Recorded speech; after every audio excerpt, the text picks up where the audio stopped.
Okay, here we go. And we're live. Hello, everybody, and welcome to Honey Badger Radio. My name is Brian. I'm here with Allison, and this is Maintaining Frame. We're going to be talking about toward individualistic reproduction, solving the fertility crisis could require a further marginalization of men. It's a paper from Cambridge University Press. What is this? Like a scientific study? Yeah, well, And what it does is it looks at the difference between stated fertility, which is above replacement. So women generally state that they want to have 2.4 children, and then they end up having 1.4. And so they're looking at this gap and they're saying, why does this gap exist? Well, obviously, it's because of men. Let's blame men. Men aren't doing something, or they are doing something, but let's just do that. Let's just do the standard maneuver, because that's worked so well in creating the crisis in the first place. So let's just apply more. The fire has grown large and is threatening to consume our entire species. Let us put more gasoline upon it. Surely that will put it out. That's always worked in the past to increase the rate of burn, but surely this time it will work. You can drown it out in gasoline. Yeah, exactly. Just drown the fire. Just, putting gasoline on the fire made it bigger, but surely if we put more, it eventually will drown it out, and then we won't have any more fire, and everything will be solved. And, because you know why they make these mistakes? Because all of their solutions land on blame men. Yeah. Like every one of them. It's a flow chart with one direction on it. Thing happens, blame men. Yeah, exactly. If the problem is blaming men, blame men some more. Yeah. Everything goes to that point. Always. I think if anybody who's watched us long enough has seen how many times we've pointed this out. It is across the institutional spectrum. Everything lands on this. Everything. And there's maybe a reason for it beyond the ideological, because generally when you have a problem, you do have to have men solve it, or men generally are the ones who do solve it. So check out the hook while my DJ revolves it. Sorry, I couldn't help myself. Okay. But in this case, it's like it's just the eternal maneuver that never ends, and we never consider doing something else aside from it, except here on this venerable channel, where we discuss the things that nobody apparently can even conceive of or allow enter a single memo upon their desk, which is, maybe let's not blame men. And in fact, let's consider blaming the group of people that explicitly said they wanted to destroy human reproduction and then proceeded to do so. Like, could we just maybe take a look at them and see if they might be a little bit culpable in all of this? Literally we had a gigantic ideology that said heterosexuality is the site of women's oppression, let's kill it. And then subsequently our birth rates declined. Maybe there's a connection. Could we entertain the possibility? No, perish the thought. Let's blame men some more. Okay. All right, so that's what this paper does, essentially. Although it does correctly identify the gap between what women say they want in terms of children and what they actually end up having, which is interesting, because that means there's a whole lot of unhappy women, presumably, if they're not getting what they want. And our society has constructed that. So, do you want me to read a summary? Do the things first. Oh, right. Yes, the things. I'm squirreling all over the place, and I forgot to do the things. Okay, I can read the abstract and then. Yes, that is an excellent plan. So if you would like to send a message at any point throughout the show, please go to feedthebadger.com/justthetip and send in a tip. And with that tip, you can send a message. It's the best way for you to send us a message because, let's face it, YouTube's comment enhancement system is anything but. It doesn't really enhance your comments. It just segregates them. And, nobody wants segregation of comments.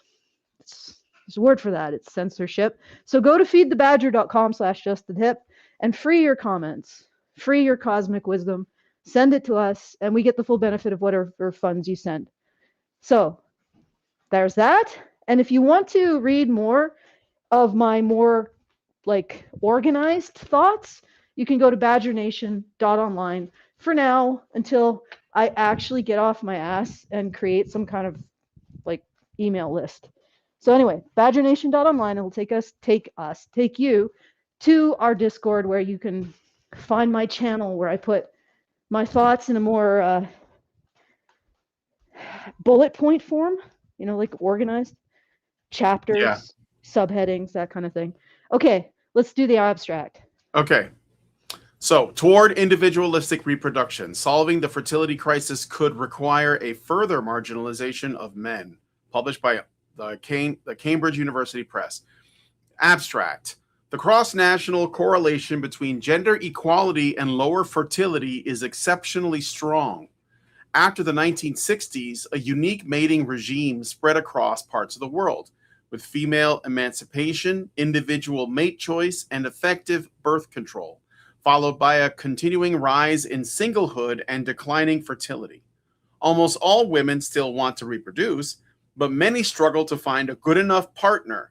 This article argues from an evolutionary perspective that many men's utility to free women has been so diminished that solving the fertility crisis by increasing pair bonding rates seems unfeasible.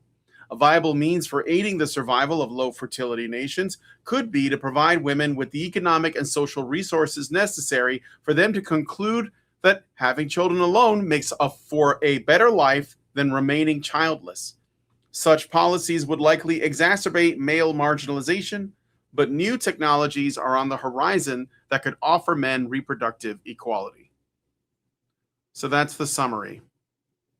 Do you guys need this rephrased so you guys know what it says in layman's terms?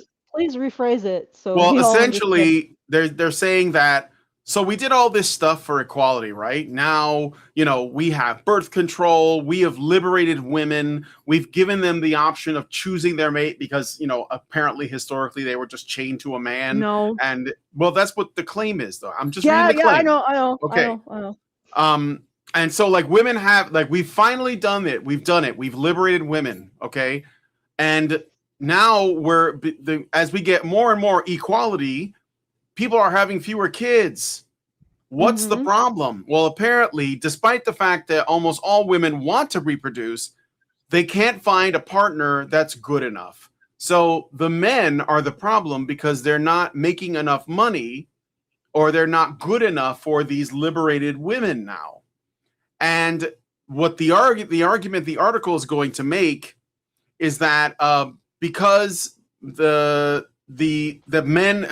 are so free now that solving the problem by essentially increasing pair bonding, so basically getting men and women to work together to build families, that's undoable. We can't do it because the women don't want them. So instead, what we're going to do is we're just going to give more money to women, because essentially they say, well, if we give them enough economic and social resources, then they can just raise kids without men. So that's basically what it is. And so this could, they say, oh, this could mess with men because now they're not only do they not have a woman in their life, but they don't even have their own families or money. And so or money, right? But there'll be technologies. Something will happen. Someone will rise and give them technology that will finally offer them reproductive equality, whatever that is. The sex bot revolution. Yeah. The sex bot plus artificial womb revolution, which won't itself be impeded by political interests that always impede anything that benefit men. That's it. Yeah. The problem is that women don't like men, so let's marginalize men further down the chain by taking their money away and giving it to women, and that'll solve everything. Okay, it won't. Literally, this is absolute nonsensical thinking. And generally when a group of people start saying, what we need to solve this problem is to take money from group A, for the government to take money from group A to give it to group B. Generally, they have no interest in solving the actual problem. But even if they did, and their solution was genuine, it would make it worse. And the reason why it would make it worse is that, and this is my hypothesis, the pair bond comes before the children. So with literally a pair bond or a bond with a male partner is the precondition for women to turn that vague desire, that vague affiliative desire for 2.4 Hallmark babies into an actual 2+ children. Right? So you have to get women pair bonded first. And one of the reasons why I say that is because the fertility crisis isn't a crisis of married women's fertility. Once women are married, they have approximately the same number of children as they ever had since basically birth control equalized. So in the 90s, in the early 90s, married women topped out about 2.1, 2.5 children, and they have not declined since. So married women continue to have the same amount of children that they have had for 30 years, 30 plus years. And then the amount of children that they have is at replacement. So in other words, if we had marriage rates of the 70s, the 60s and 70s, we'd be fine. Mm-hmm. So if women were in long-term relationships with men, we would be fine in terms of our birth rate. What's increasing, or what's cratering the birth rate, is the increase of single women, period. And single women used to have they didn't have as many children as married women ever, but they used to have some, and now they're having less and less and less and less. So you can divert funds to make women single forever and allow them to exist in that, but you're not going to get babies out of that. What you are is going to get an increasingly cratered birth rate. So what they're suggesting won't just not reverse the birth rate, it will increase the decline. The more you pay women to essentially stay away from men, the more you crater the birth rate. And the whole discussion around this, that women are finally able to be free of men, as if men were some burden that women have had throughout all of human history, which incidentally is absolute nonsense. Okay, like there's no reason the co-evolved half of the other half of your species is a burden. That's ridiculous. But regardless, that the whole narrative is that women are no longer burdened with men. Therefore, men have to be some other thing in order to attract women. And apparently that other thing is have a sociopathic personality style, but that's another story, right? That's all balderdash. Stop allowing women to substitute men in their lives, to substitute a second co-parent and a second co-parent's resources, and encourage women to form bonds with men again. And one way you could do this, which is what nobody wants to even acknowledge, much less suggest, is maybe you stop promoting an ideology that turns heterosexuality into a status contest with women always losing. Okay, so that heterosexuality is the source of women's oppression. You take something that is, in every religious tradition, is a sacrament, and every philosophical tradition is the foundation of society, and based on evolution is why we exist in the first place. You take the site of that and you turn it into the most debased status contest, battle, fight that it was never intended to be, and then you essentially ward women away from it. Because what ends up happening is when you tell this to women, when you tell men or women that, getting in a relationship with a man is losing yourself, is you're constantly going to be subordinate, you're going to be erased as a person. Everything is about status jockeying and making sure you get your bag. And we got to make sure we got to audit every minute everybody spends on the relationship to make sure it's equal, right? Bringing that whole like that whole baggage of equality versus inequality into that space, that relationship that's foundational to everything we enjoy as human beings, destroys it. Flat out destroys it. And the funny thing is that women's desires for a partner that makes more than them hasn't changed. Women still want what it actually does is it introduces toxic levels of hypergamy. So women still want a partner that earns more, that has more status, but now they want even more, right?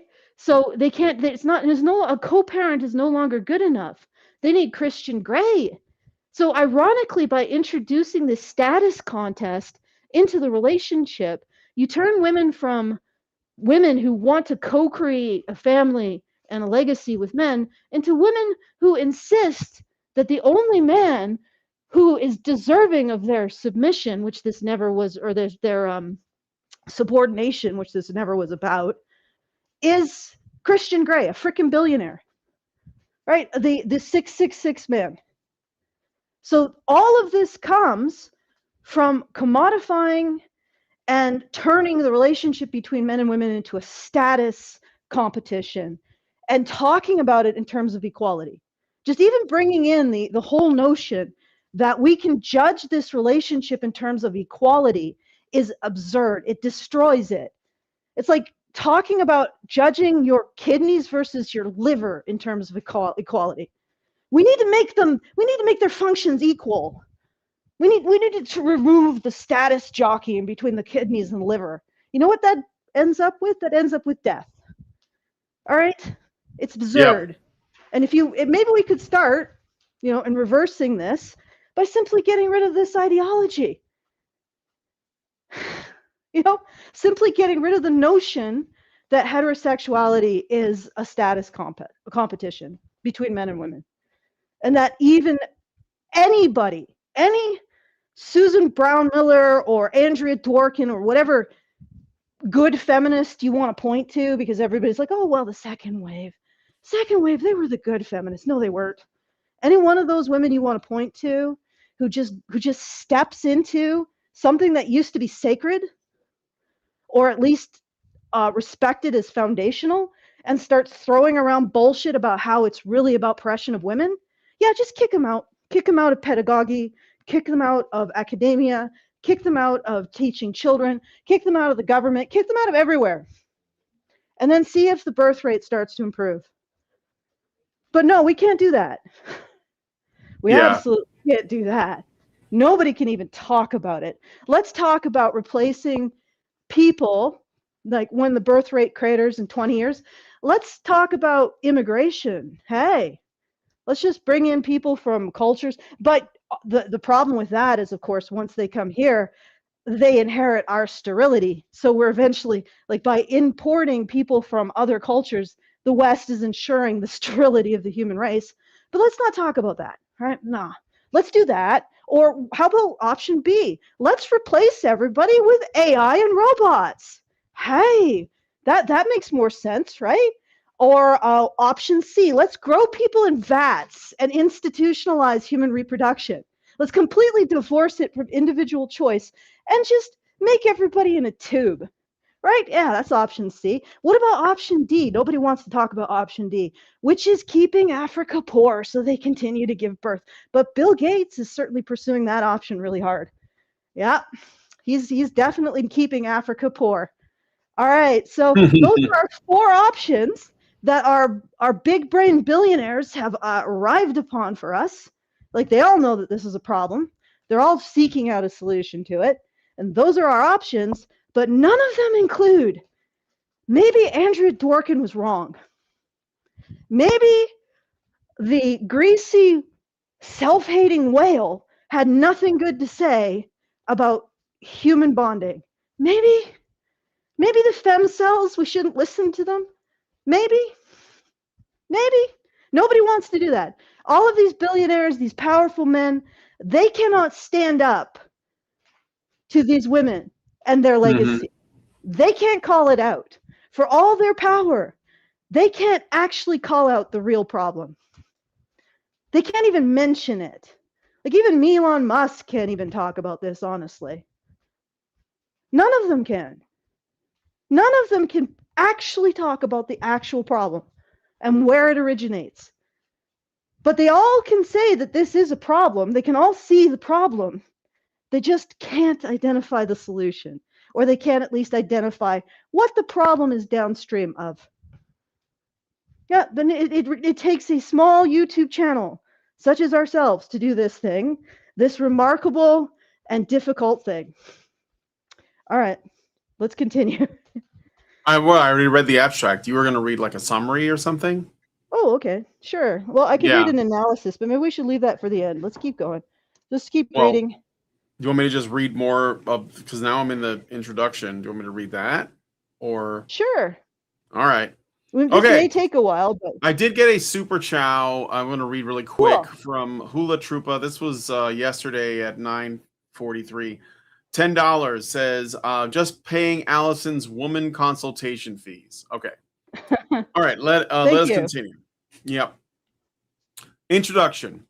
The relationship between the fertility crisis and our era's marginalization of some groups of men is poorly understood. Over the past decades, researchers have documented how many men are falling behind in terms of education, professional performance, mental health, and other social and economic indicators, but mostly without investigating the psychological causes of the marginalization. In Norway, one of the world's most gender progressive nations, politicians have tried to understand this concerning development through 3 government appointed committees, but these failed to identify the underlying drivers or which policies could effectively counter the trend. Oh, you're saying the government couldn't solve a problem that is not something that a government could solve? They couldn't just create the policy that makes things better? The make it work policy, they couldn't pass that? Okay. In the same period as men in many nations became more marginalized, fertility rates plummeted. The Nordic nations were anomalies, often attributed to their gender equality and generous family policies, but they too are now headed towards demographic collapse. In the 2010s, Norway's rate fell from 2.0 to 1.5 and continued falling. Nations like Norway and England, with a rate of 1.4, will see their cohort size reduced by a third for each generation, barring effects of immigration. And they have like a figure, but I can't, for some reason, I can't see it. I don't know what's going on with that. I don't know what this is. Again, Oh, here it is. regardless of what you think of immigration in terms of your politics, immigration just ensures that the entire world is sterilized.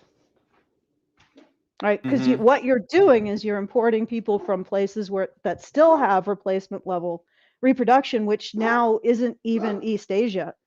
Like, India has fallen below replacement. China's well below. Right? Most of East Asia, right? So now we're just looking at the sub-Saharan Africa, and they are following. Their trajectory is downward too. So you import people from places that are still reproducing, and within 3 generations, their reproduction is at or below the host country's reproduction. So what you're doing by importing people is sterilizing the entire human race. Right? Not a good long-term strategy. Regardless, it doesn't solve the problem. So why do it? Why not solve the problem? And the funny thing is they lay out exactly what's happened. And they do it in terms that are extremely ambiguous. No, they do it in terms that are extremely camouflaged. They say the marginalization of men. Well, how did the marginalization of men occur? Well, I'll tell you how it occurred.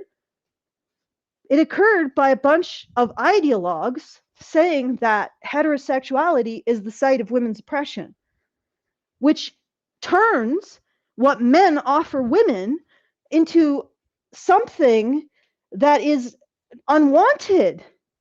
Like, why would you want a relationship with an oppressor? And the relationship you have with them is the site of your own oppression, right? That's what marginalizes men. That's what undersells men as partners, and also workers, and also students, and employees, and leaders, and everything, of course. But in particular, it undersells them as partners of women.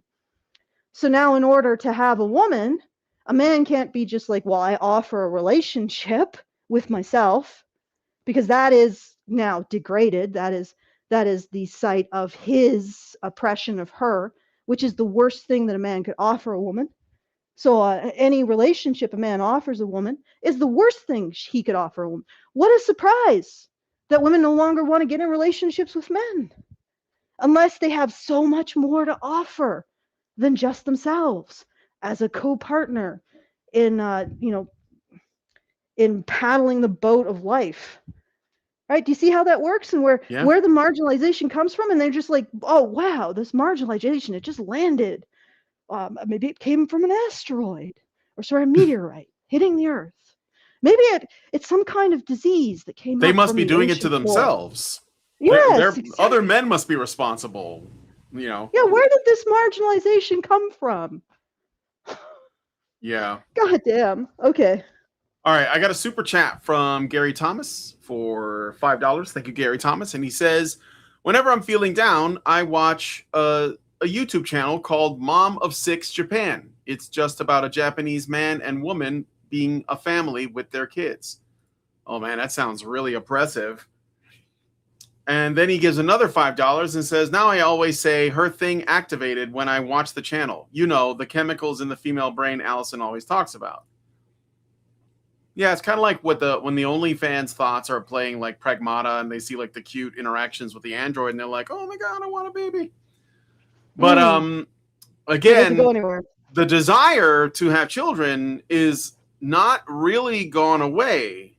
They just don't, they're, I don't know, conditioned to not They're find men activated. appealing or something. But Oh, yeah, it's real. This is the thing. From my analysis, again, a bond with a man is necessary. Like it is, if you don't have it, you are not going to actualize that 2.4 children in any capacity. The bond comes first. Is what I'm finding from my research. And in particular, you need like it seems like some kind of survival threat or some kind of survival stress is necessary to even activate the precondition for women to bond. yeah, So it's, and again, those cultures that lived closest to survival seem to be aware of this on an intuitive sense, and they provided the stress to young women when they had gone through puberty in order to activate that V1A cross activation that I keep talking about. The brain hormones, get them circulating towards an adult end. And but we don't do that anymore. We overcorset women. We treat them like glass.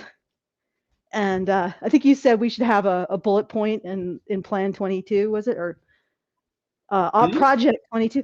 Project 22, or is it Plan 22? It's the thing that, remember Natty was hysterical about like Oh, 2 or 3 years Project ago? 2025. Yeah, Project Project 20. 2025. Yeah, we should have a bullet point where all girls need to go through like some kind of initiation that involves Yeah, yeah, either yeah.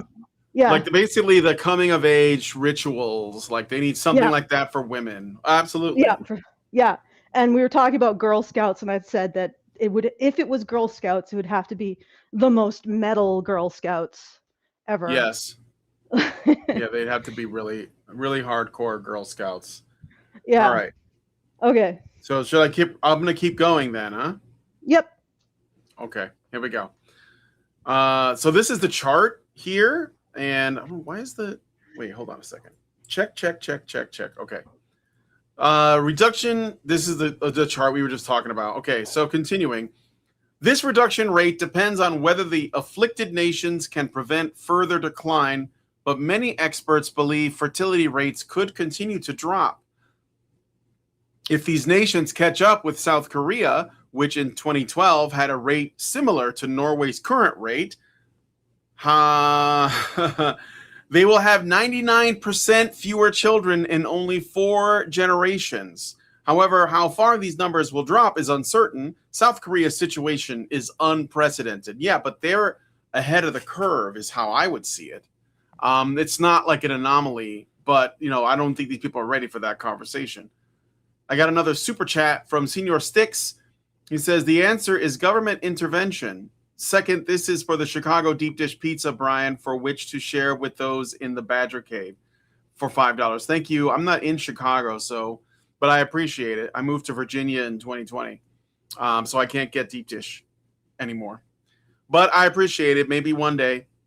All right. Anyway, demographic experts have primarily explained the fertility crisis in terms of economic costs, changing values, institutional arrangements of affecting work-family balance, and shifts in gender roles.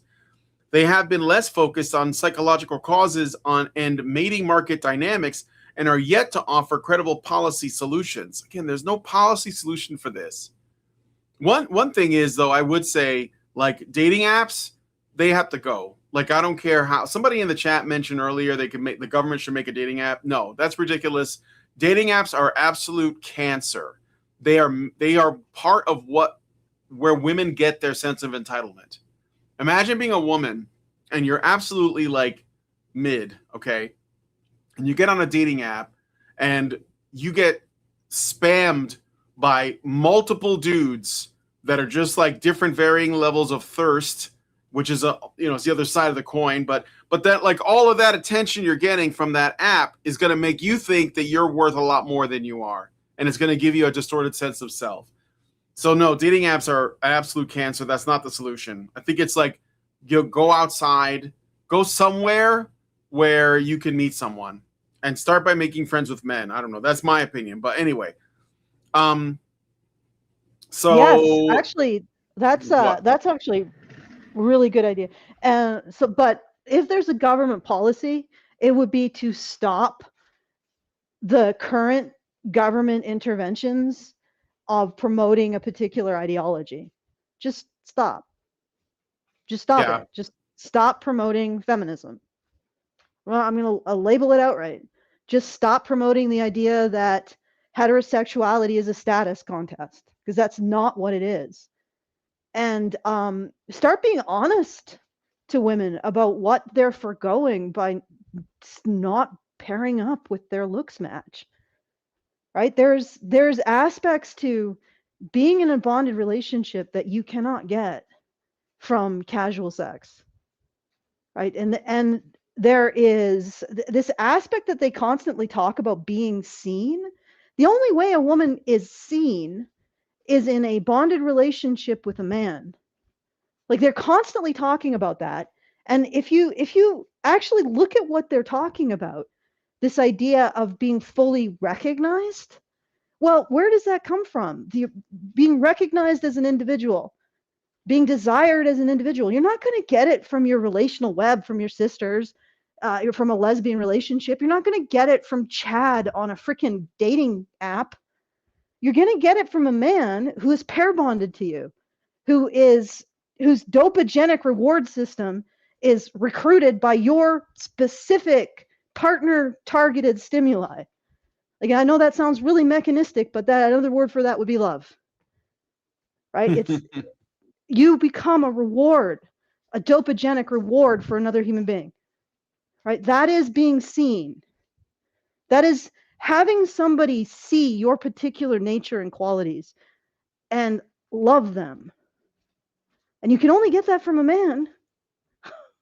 Yeah. Because men are the only ones who really have that depth of specificity. Like that obsession with the specific. That's a male trait. Like the autistic guy with the trains, that's an obsession with the specific. Mm-hmm. Newton is an obsession with the specific.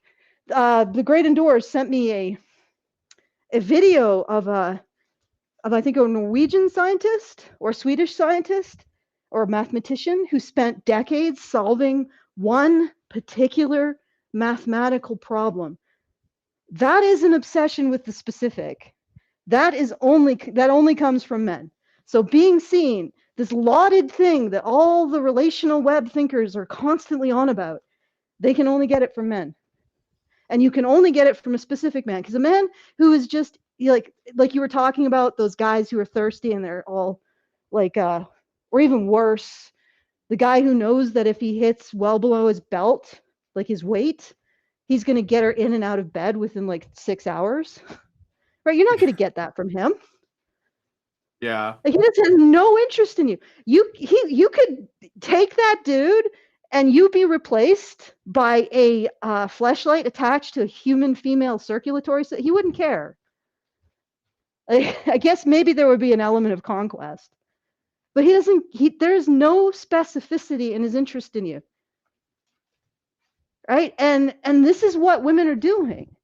They're replacing being seen, the thing that they say is most important in their entire life. They're replacing it with chasing, being, I don't know what the relational web does. They'll never see you, period. Other women will never do this. They're not equipped for it, nor are they willing to give it to you. Let's be honest. They'll be friendly, they'll be warm, but they are not going to see you. And the only place you get that from is a man who's bonded to you. That's it. You get one shot, maybe two, if the first shot dies. Like, but other than that, you get like one shot. The average woman gets one shot, and they are wasting it on being a mobile, self-cleaning fleshlight for Chad. You are the fleshlight that removes itself at the end. He doesn't have to deal with cleaning you. He doesn't have to deal with storing you. He doesn't have to deal with any uncomfortable questions. He doesn't have to feel like a loser because, it's sort of more social. But yeah, that's what you're exchanging for, ladies. The thing you want most, you're giving up in favor of chasing being a convenience for a man who will never give a crap about you at all. Or a relationship with another woman who is categorically incapable of giving you what you want. So you both will get into a death spiral of trying to extract a thing neither of you can give each other. And you wonder why lesbian relationships are the most violent, the most sexually and physically violent, and end in divorce the most. Okay, let's keep going. Yeah. All right. Let's keep going.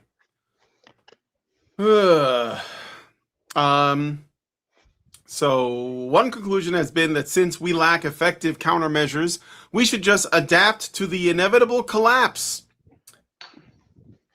Sherbeck suggests that we focus on personal fulfillment for the people who remain, while Bainbridge proposed we get ready for a future as cyborgs.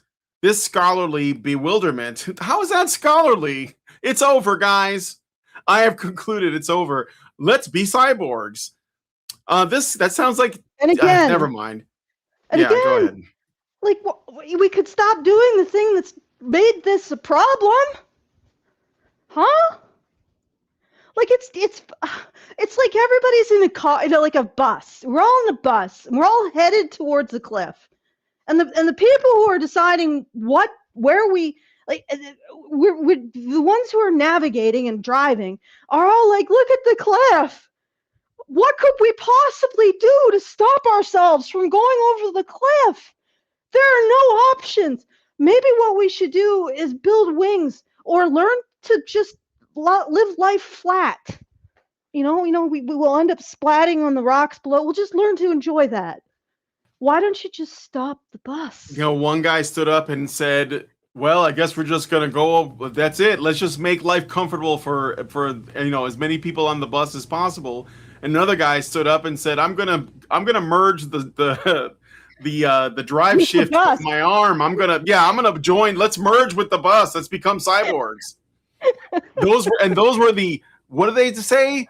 The academics that said that, the fucking demographic experts. Also we could bring more people on the bus. Surely that will stop it. Even though they'll just share our trajectory. Good Lord. These are our thought leaders, guys. Nobody's saying like, why don't we stop the bus? And if we can't stop, why don't we turn the wheel? Huh? Could we do that? Yep. Nobody else but us chickens. But It's the funny yeah. thing is that the academias recognize that this is a problem. The billionaires recognize this is a problem. A good amount of the politicians are starting to recognize that this is a problem. Right? We're all, for the most part, all of the people on the edge of this problem are recognizing it, but they can't do the obvious. They can't be like, yeah, let's just stop the bus. Everybody get off. Okay. A couple things. I got a super chat and I see a message here. So Richard 24777 gives us 4.99 in pounds and says, "Have you watched my interview?" No, sorry, I have not seen it. I don't know where to look for it. Did you link? You should drop it in the Discord server and tag us in it or something. And the Great Indoor says that he's having an issue with the Feed the Badger website. He's getting a 502 bad gateway message. Oh, good So we Lord. might have to look at that. If you're going down the wrong path, the correct move is to turn around. Yeah. Well, no one. But the thing is, I think ultimately it comes down to this: these people don't have a solution because they're morons, or they don't want to solve the problem because solving the problem would mean addressing the woman question, and they can't do that.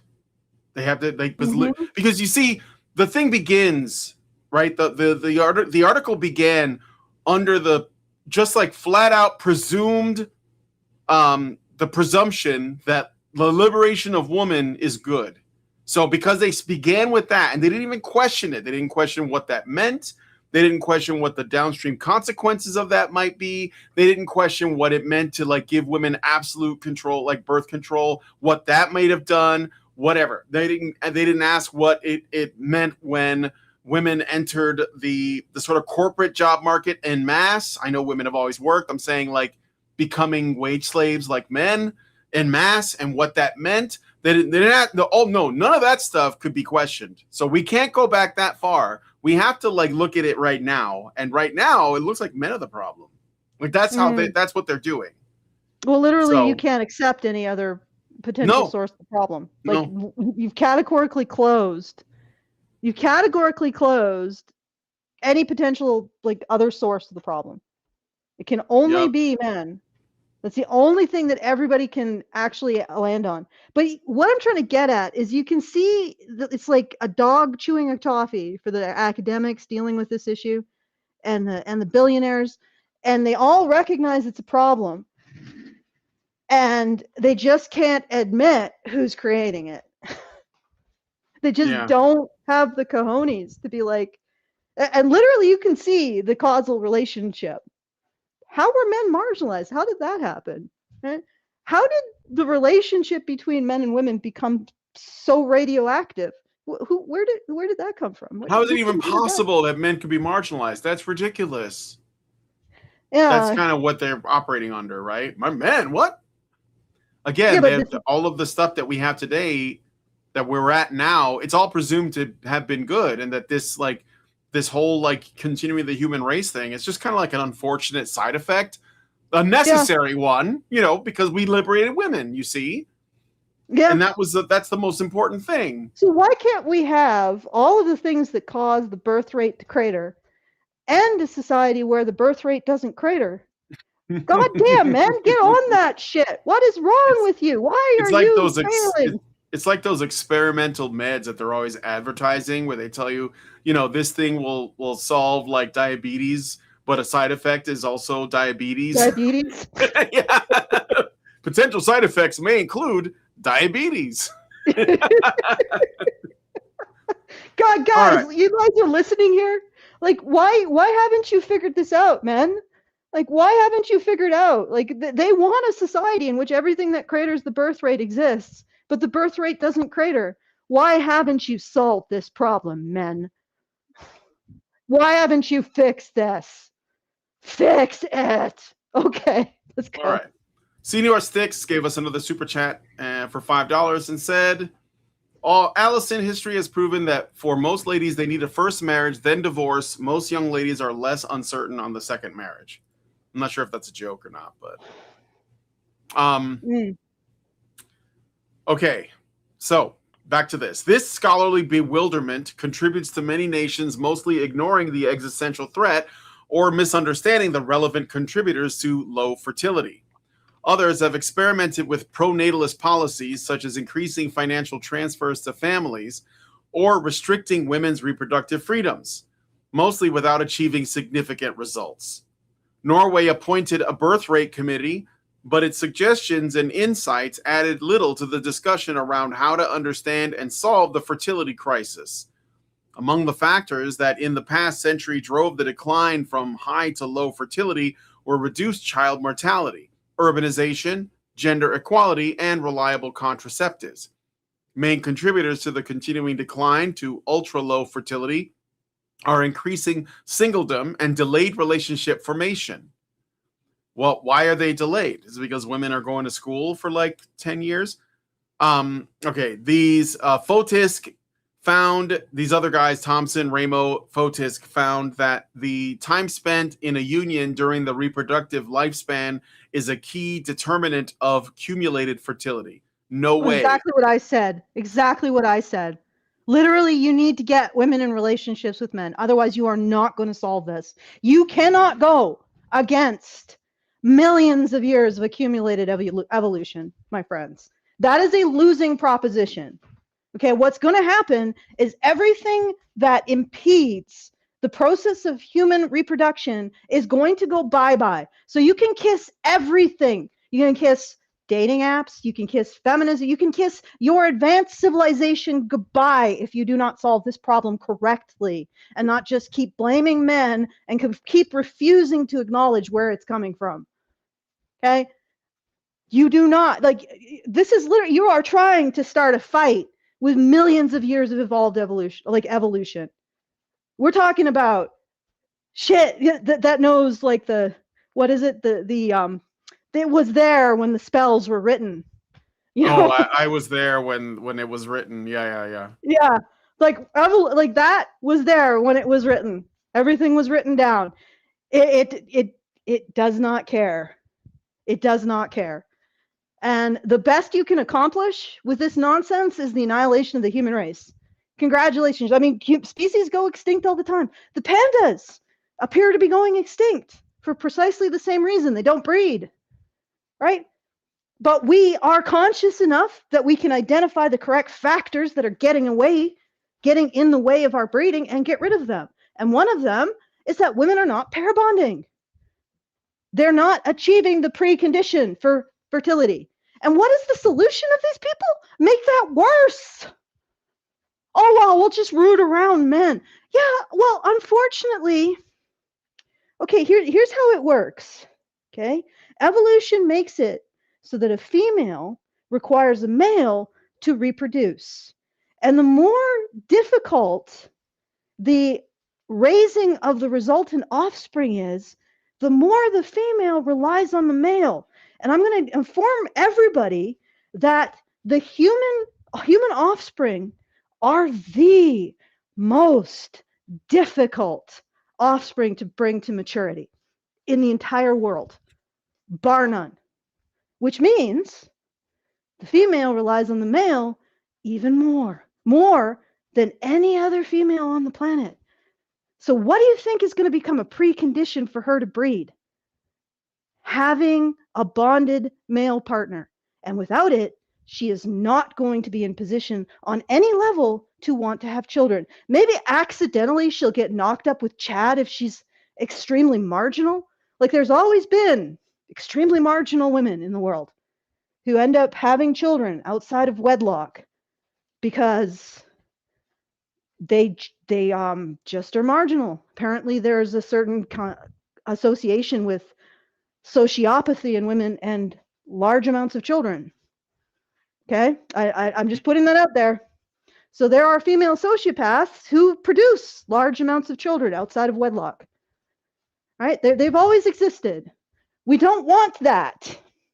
Okay, because that's where male sociopaths come from.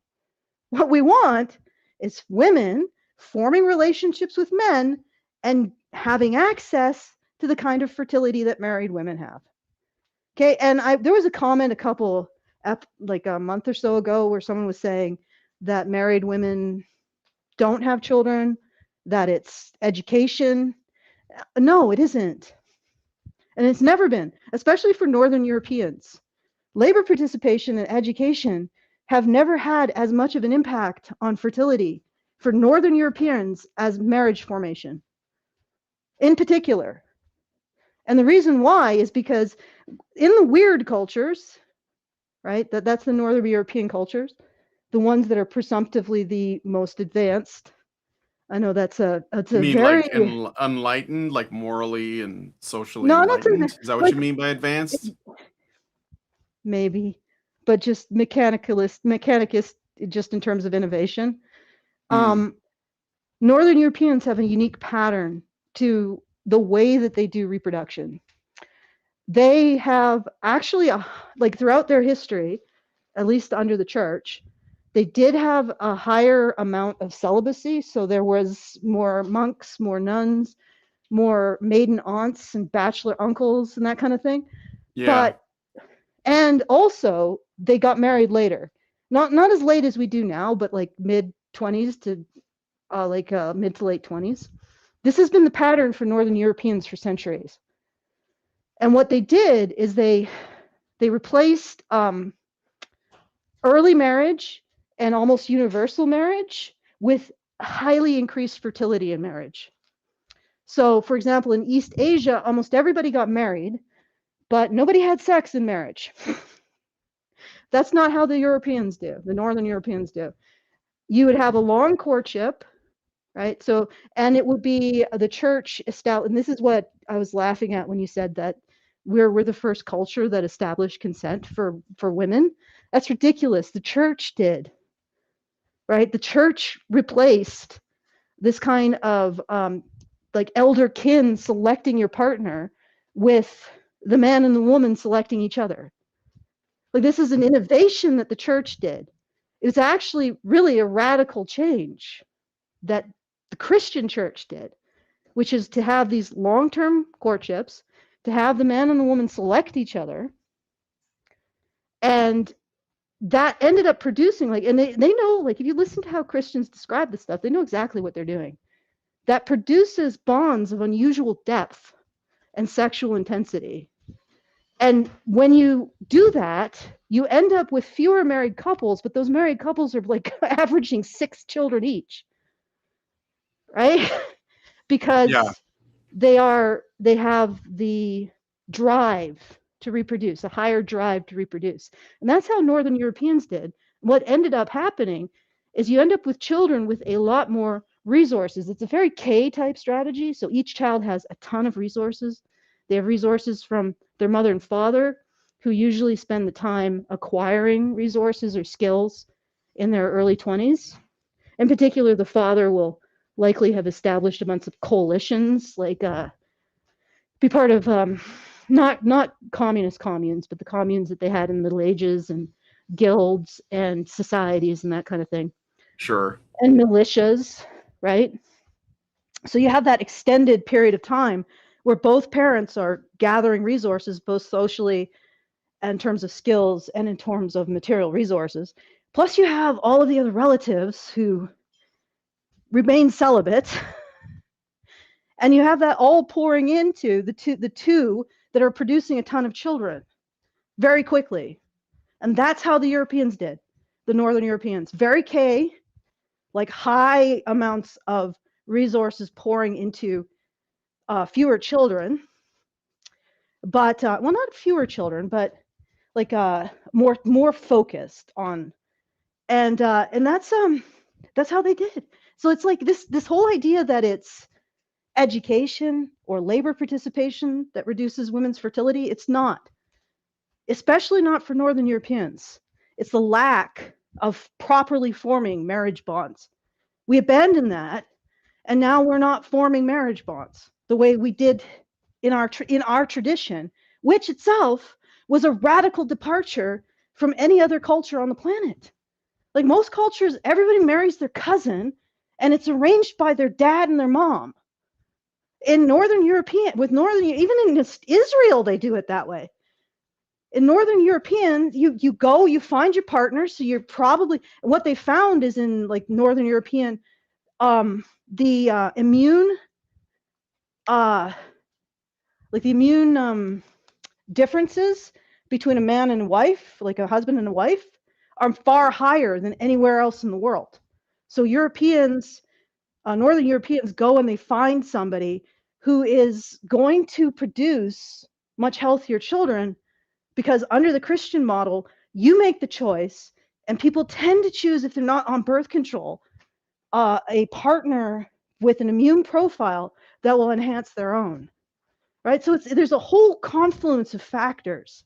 And again, especially for Northern Europeans, we have to get back to, or move forward with, an informed understanding of how we form pair bonds. Right? And honestly, like when I say Northern European now, pretty much that's everybody who's gotten folded into that culture in like the US. So Sure. like most of the black people in the US are part white, right? They're very much part of that culture. Especially the ones who aren't engaging in, let's say, less desirable behaviors. You know, so it's bigger now than it was. It's not as exclusive, but it also just points to what the real problem is. And again, it's not female labor force participation, and it's not women's education. It's the fact that we've abandoned how we historically arranged our pair bonds. And we have instead embraced a philosophy, I don't want to call it philosophy, an ideology that pathologizes it. Okay. All right. I'm done. Back to this. Yes. Not surprisingly, when fewer women and men pair bond, there are fewer couples who reproduce. Again, this is an academic paper telling us this. This is like fucking high IQ stuff, guys. Did you know that? Did you know that when fewer men and women pair bond, there are fewer children? I know you didn't know that. Boom, you just got educated. I got a super chat from Gary Thomas for $5 again. He says, the bright side, pandas are no longer an endangered species. A slight uptick in births has upgraded them from an endangered to a vulnerable species. All right. Thank you. Yeah, because we got our priorities together. I wonder if the distant space rocks or bacteria are reproducing at the correct rates. We have to concern ourselves with those numbers. Gary Thomas gives another super chat for $10. Thank you, Gary, and says, also, how true is the idea that East Asians don't make whoopee after marriage? I've heard it before, but not sure of its truth. And where do the children come from then? It's statistical. The children come from the fact that everybody gets married. So if you have a Northern European society where, let's say, 80% of people get married, or even 60%, because there was a pretty high rate of celibacy, and like Newton wasn't that unusual, and it isn't actually that unusual. Cat ladies and eternal bachelors for our culture, that's not that unusual. What's unusual is that it's really reduced the amount of women who end up married. But if let's say you got 60% of the population marries, but once they get married, they have like 6 to 10 children, right? And then you look at like 90% of the population gets married, but they only have 2 to 3 children, right? Do you see that one is going to end up overall with greater fertility and one is going to end up with less?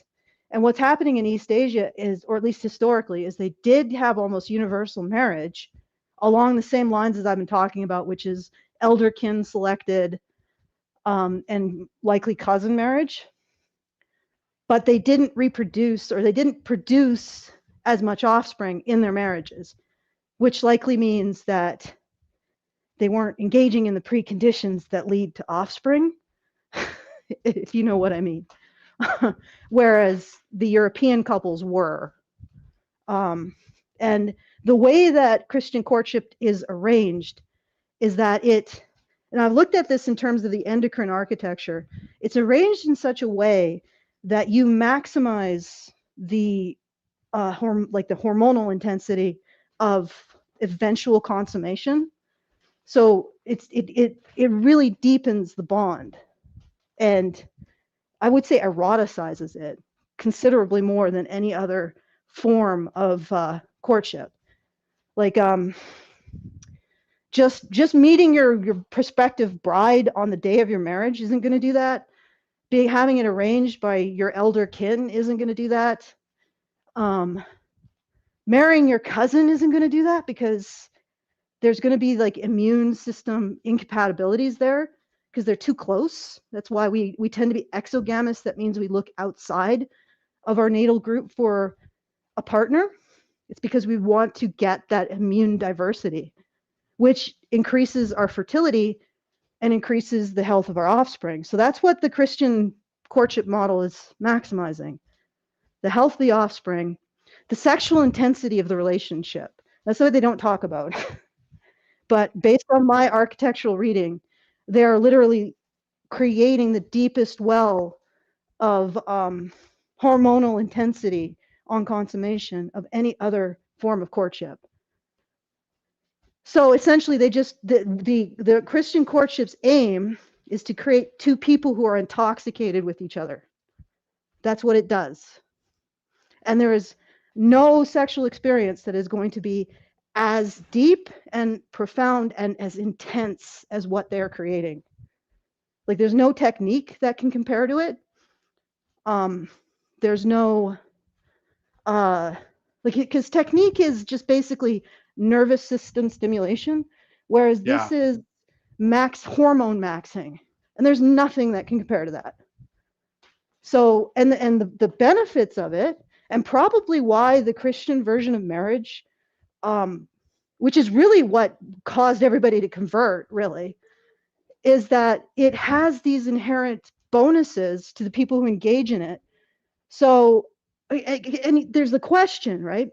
So the question I'm answering is, why did the Christian system convert so many people in Europe when the previous system would have had incredible like social entrenchment, if you think about it, because it was the linear system. Like, it was the way that you kept property in a family, in a clan, in a tribe. So there would be a huge incentive to keep to the cousin marriage, to the polygamy, the polygyny, to all of the things that they were practicing before Christianity. So what was the incentive for these people to convert?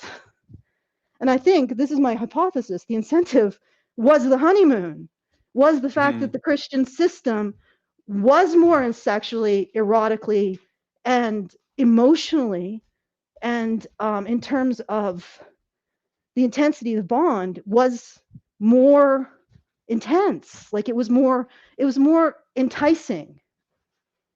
So that was the conversion point. That was the conversion benefit, like the sales pitch. Sure. As opposed to what it usually is that the Christians came in, they forced everybody.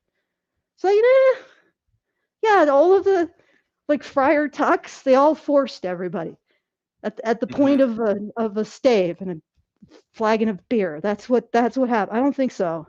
I mean, yes, in some cases the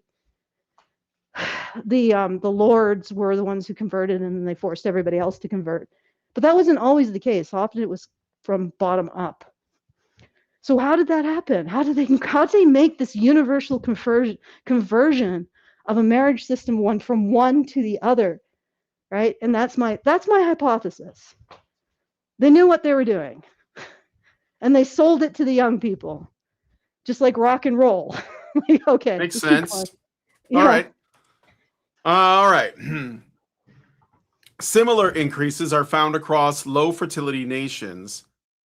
This trend seems not to have reached saturation. By one estimate, 45% of American women aged 25 through 44 will be single in 2030.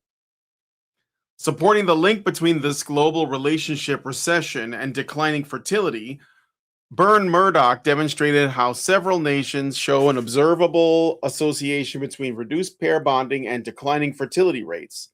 In his analysis, periods in which countries experienced temporary increases in partnership formation tended to coincide with corresponding rises in fertility. Norwegian fertility and single rates show a similar co movement over time. It varies, however. How much of a certain period's decline in natural fertility is explained by a reduction in pair bonding. Several counteracting or heterogeneous factors operate simultaneously. The most recent Nordic fertility drops were primarily caused by reduced fertility within relationships, while Australian and East Asian fertility declines were predominantly caused by increasing single rates. Despite Okay, notable contextual differences, higher singlehood is robustly associated with lower fertility. okay. Do they count lesbian relationships in with heterosexual relationships in Norway? Do they disambiguate those? I don't know. Like, if they don't, then I can tell you where some of the lowered reproduction within relationships is coming from. But I have to look at it more closely. I got a super chat from Senior Sticks for $5 again. He says, marriage is always about combining resources. Cousin marriage is common. Christian marriage is bunk. Christian conversation was about control. And then puts not all in parentheses. Okay, but again, the Christian form of marriage formation ended up out competing the cousin form of marriage formation, the cousin kin form of marriage formation. Right. And honestly, the Christians never, maybe there was a situation where they would appeal to a lord, but they didn't go into these situations using military force. It was always persuasion. And then maybe they would persuade someone who was able to use military force. Okay, so that's and if you can explain how they managed to convert entire societies from cousin polygamy kin-based system to this more, I guess, modern form of relationship formation, I'm all ears. Let's continue. All right. Antinatalist attitudes seem not to contribute significantly to low fertility. Only 3% of European women aged 18 through 40 consider zero children the ideal family size. In Norway, women on average report a preference for 2.4 children, but have only 1.4. Such fertility gaps between desired and actual offspring are common in low fertility nations. Americans consider the ideal family size to include 2.7 children, but their fertility rate is 1.6. Testa found that European women on average want 2.2 women or children, with lack of the right partner being the most frequently cited reason for not achieving intended fertility. Okay, so can we not take that as the actual problem? Right? Okay, so women want 2.4 children if they find a partner. And what's happening is we have a social ideology that makes them believe that the average man is an appropriate partner. Right? So because he is like the relationship is recast of one of like mutual support and something like an instinctive kind of mutual understanding, but also satisfaction, into a status competition in which a woman will only submit if she gets, she gets his bag and her bag and everybody's bag.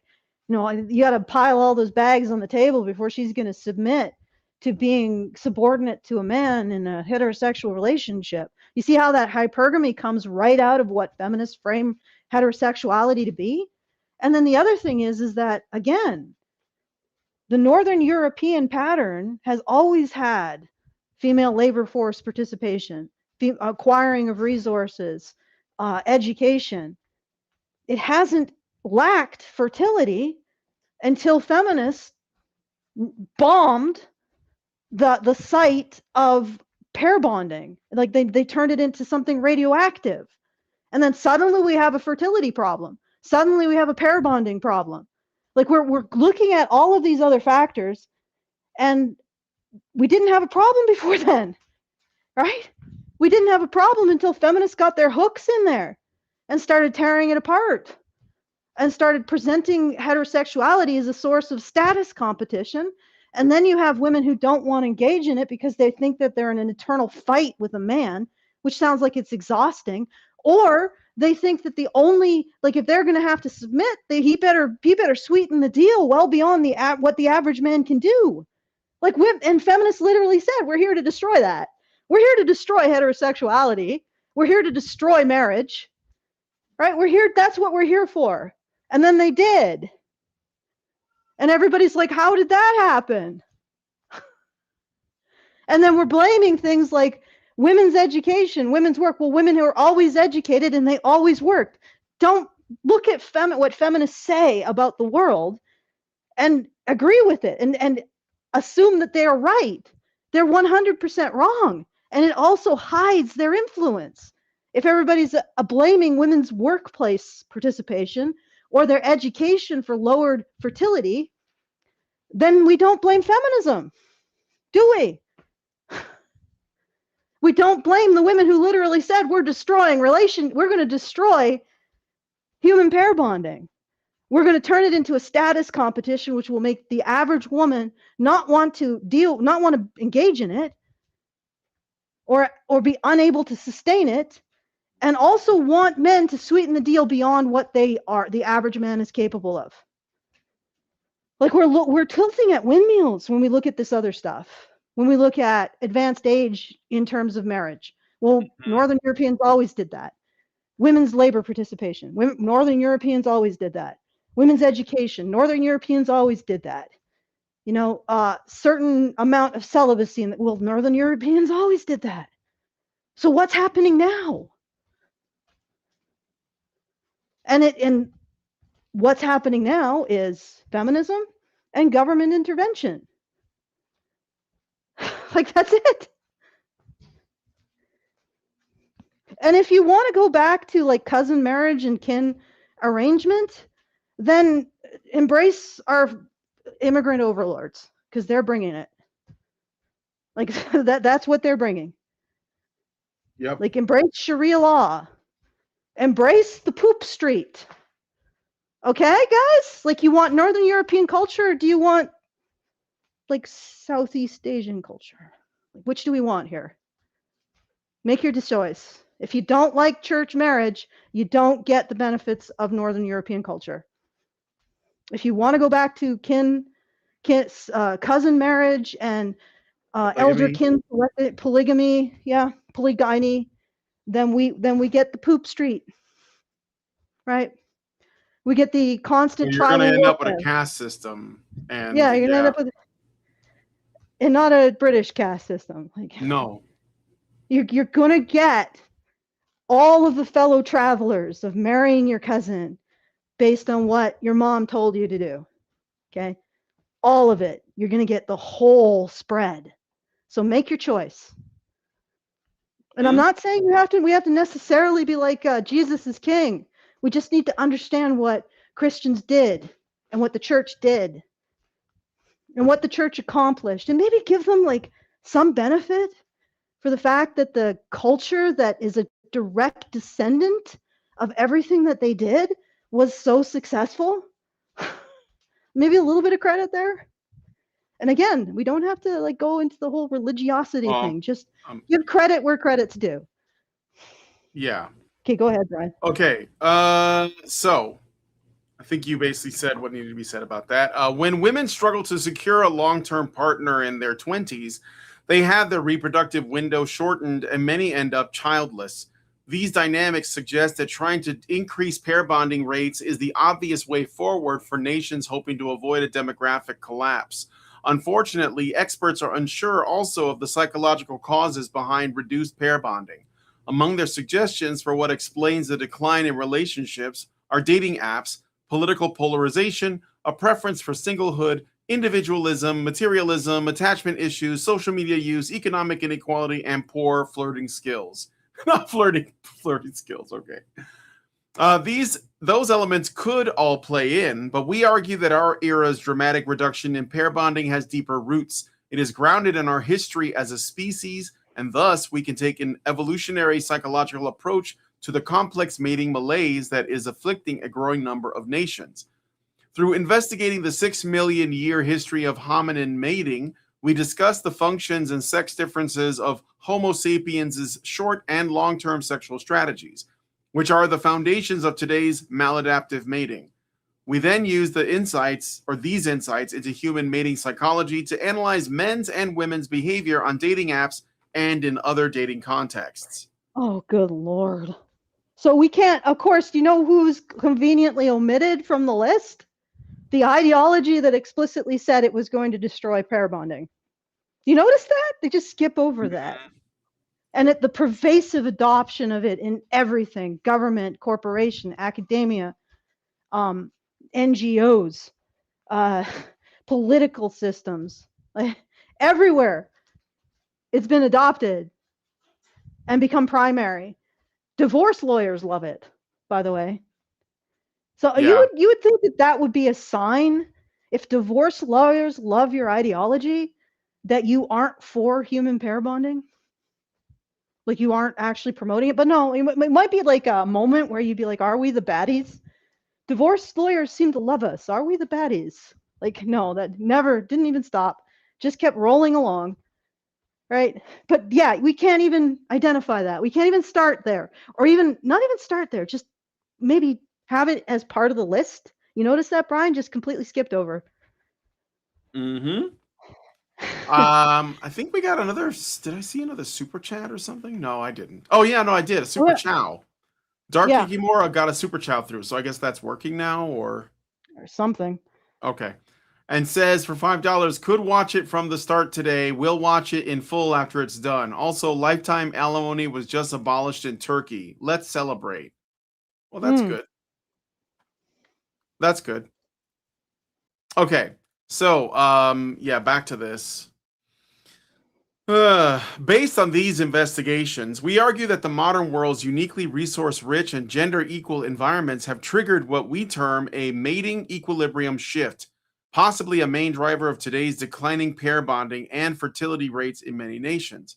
Female freedoms and material prosperity seem to motivate women to place greater emphasis on short term strategies, non bonded mating. But in terms of reproduction, these strategies are rendered maladaptive by contraceptives. Low Okay, I'm fertility going to get system. in here. Yeah, I'm going go to ahead. get in here.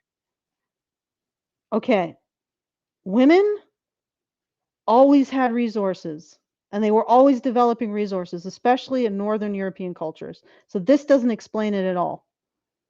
Female freedoms and material prosperity. What do they mean by that?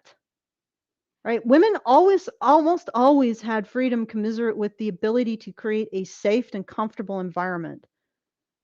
So if a culture was able to create a safe and comfortable public commons, women would be allowed to move about in it and pursue business. You see that in Rome, in the Roman culture, like ancient Rome. Women were building businesses in ancient Rome. They were like 30% of the owners of brick foundries, and even higher percentages in more female dominated businesses like tailoring or um, fabric making and beer and food production and butchery. Like, this has always been the case, that women had as much freedom as their men could afford to give them. And material prosperity, like, when did it stop where women were capable, were inheritors? Like, when did the wealthy widow thing, like, this is not a thing throughout history? Of course it was a thing throughout history. In the Roman system, when daughters inherited equally with sons. So, and many European cultures are based on Roman law. Common law is also based in large part on Roman law. So where are they getting this idea that female prosperity? I'm sorry, like, there were very rich women throughout history that still got married and had children. Consider Eleanor of Aquitaine, you know? Consider Mm-hmm. Queen Victoria. Like, this is ridiculous. And what they're doing is they're trying to associate the loss of human pair bonding with things that they consider non-negotiable virtues, which are bullshit. Feminism didn't give women the ability to have businesses and gain education. Okay? If you look at the current educational system, prior to universities used to be this weird fringe thing. And women got involved in universities once getting involved gave more benefit than it took. Because for a long time, universities had to build up a reputation. And they did so by the men being involved in them, doing things that people were interested in and found valuable. So men got involved in the university system. They built up the reputation. They built up the value. And then when participation in the university system gained the person participating more value than it took in terms of expense, women got involved, which is the usual record of all of human history. We don't need feminism for that. We just need male nature, because usually men are building these things in order to benefit women to some degree down the road, either as their wives or sometimes directly as their students. So there you go. You don't need feminism for that. This is assuming that feminism is responsible for these virtues, and these virtues are in direct opposition with human pair bonding. So what they're constructing is a false dichotomy. In order to retain the virtue of female education and the virtue of female employment and women having resources, which everybody agrees throughout all of human history was important, unless you're talking about the French. All right, but let's not talk about the French. They're weird. Okay? Everybody agreed that women having resources was important, even in Sumer. Like the ancient Sumerian kings were like, we're going to give legal provisions for widows, right? Because we think, and also dowry for girls that are poor, because we think giving resources to women is important. Like this is a universal throughout all of human history. 100%. And they are trying to pretend like this is a feminist virtue and that we can't have this virtue and we can't see women being educated and women having resources. We can't have that and pair bonding. Do you see what they're doing here? Mhm. All right. And then they wonder why everything gets worse. Because the truth is that women having resources and women having education was never in opposition with female pair bonding, at least definitely in Northern European cultures, probably likely true everywhere. Right? They're making these false dichotomies. They're making you they're forcing a choice in order to prevent the actual solution or to forestall the actual solution or even recognizing the actual solution. Because once you acknowledge that most human societies wanted women to have resources and the means to build those resources and enjoy those resources and receive those resources from their families and use those resources to build families of their own, and that they also were okay with women's education, which is why a lot of elite women got a lot of education, right? They were all okay with that. Then you have to realize that something else must be wrong, right, with our society. And it's not that women are working. Because do you think that in a hunter-gatherer society, women didn't work or didn't have material resources? No. Do you think that throughout all of human evolution that women didn't have material? No. Material resources. Do you think that they didn't have whatever education was required for them to navigate their environment? No. That was always an eternal, that is a constant throughout human history. And it is a constant that those societies wanted to give those things to their women. So something else changed. And when you point to those things and then you say, well, feminism made those things, which it didn't. Human nature makes those things, right? And then you say, well, those things are the problem. You're basically saying to everybody, well, in order to have children, you have to all become demons. You have to all defy the fundamental desires that you have to make sure that your daughters are educated and have resources and are protected through the process of reproduction. You have to deny that in order to reproduce.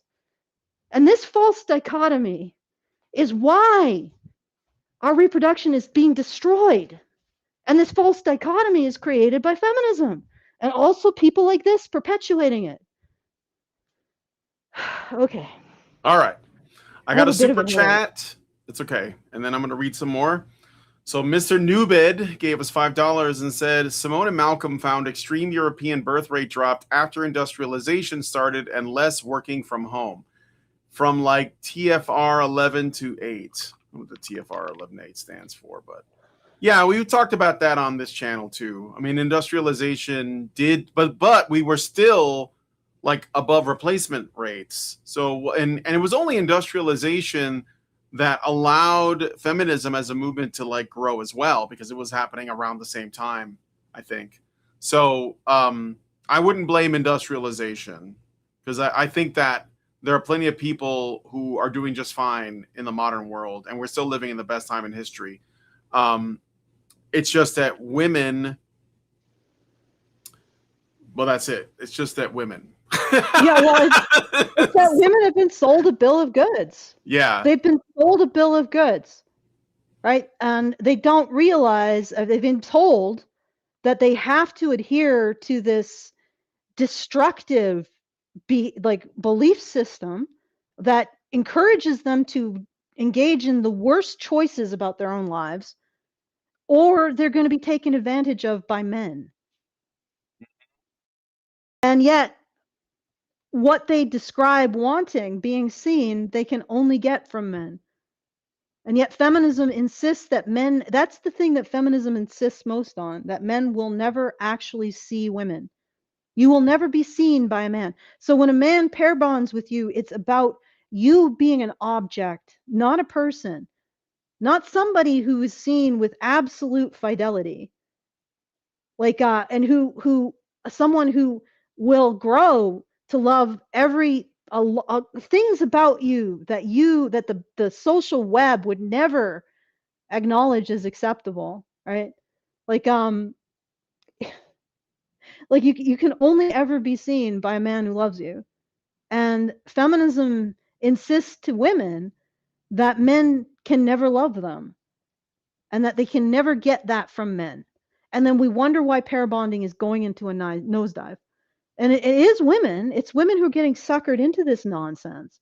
And they are they are reaping the whirlwind of misery because of it. All right. Also, one last thing about this too. They say that the female freedoms and material prosperity seem to motivate women to place greater emphasis on short-term strategies, non-bonded mating. So this only operates under the assumption that, firstly, children don't need fathers. So they're basically like, we'll just have them. And that secondly, and more importantly, that children don't need like a lot of support when they are born. Like human beings are not like, foals, like horses. Horses like that are born are walking within like what? A few minutes.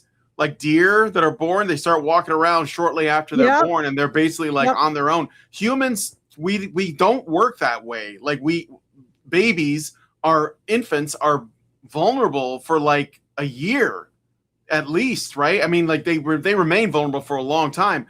So you No, they're need vulnerable. Like people. Yeah, go ahead. children can't keep up with adults until they're probably like maybe 10, 9, 10. Yeah. So you got to invest So a tremendous amount of time. They yeah, require a just to tremendous get amount to of investment.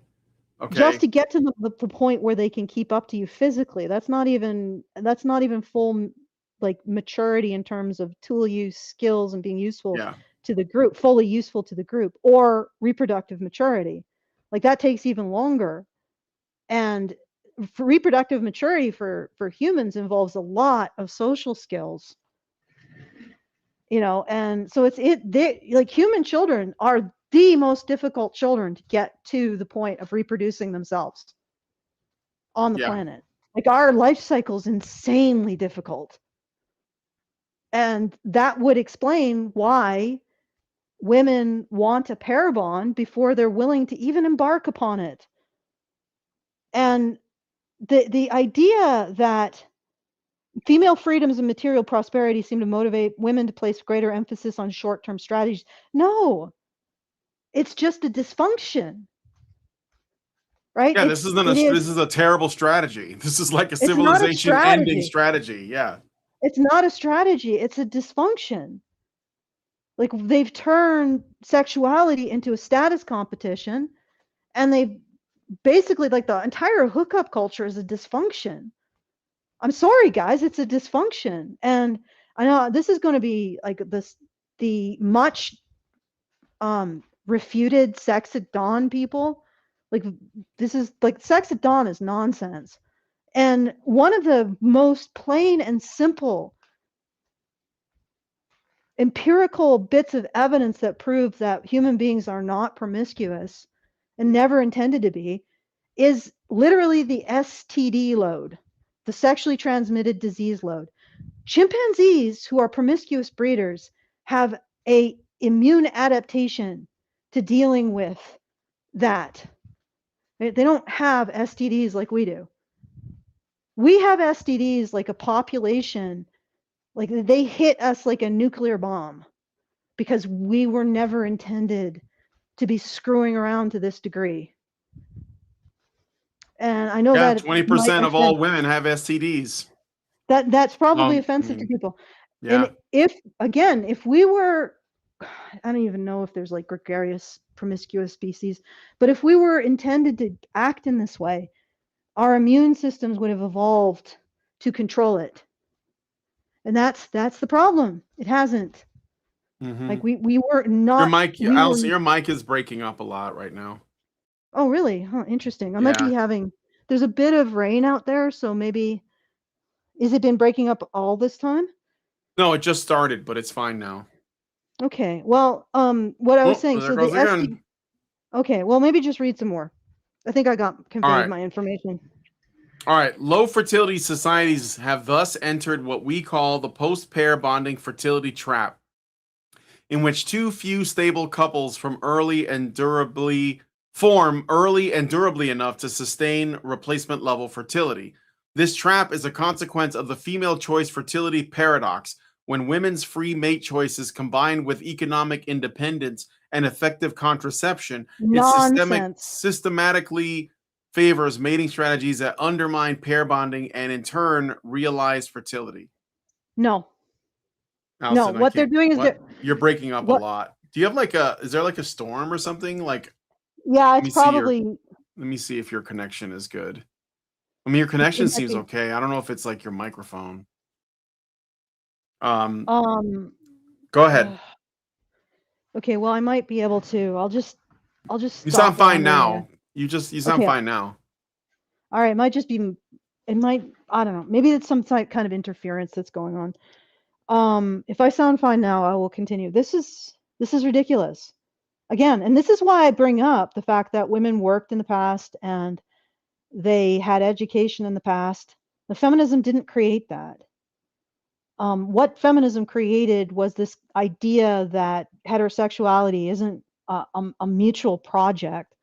It is a status competition between men and women in which women are oppressed.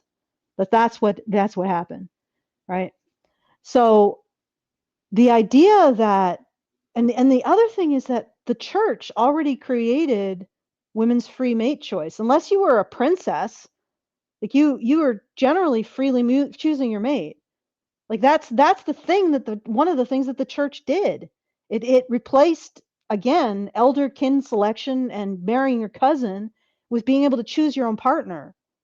And that didn't, like, the families that were formed that way through women's free mate choice and extended courtship in the church's model were highly fertile, and it didn't impede pair bonding.